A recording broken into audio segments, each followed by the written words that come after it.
আমার বর ছোট ছোট ইলিশ মাছ এনেছিল, এটাকে কাঁচা সর্ষে ইলিশ করবো। ইলিশ মাছটা কাঁচা রেখেই করবো, ভাজবো না।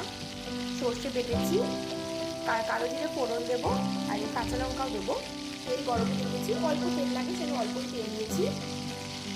তেলের উপর সর্ষে দিয়ে কালো জিরে দিচ্ছি, খালি সর্ষেই বলে ফেলছি। কালো জিরের সাথে কাঁচা লঙ্কাও দিলাম।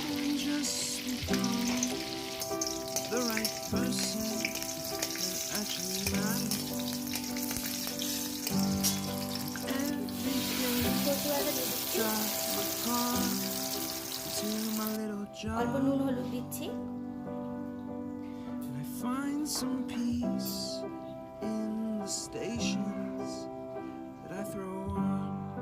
জল দিয়ে দিলাম, এটা ফোটা অবধি ওয়েট করবো, ফুটলে মাছগুলো দিয়ে দেবো। মাছগুলো দিয়ে দিচ্ছি।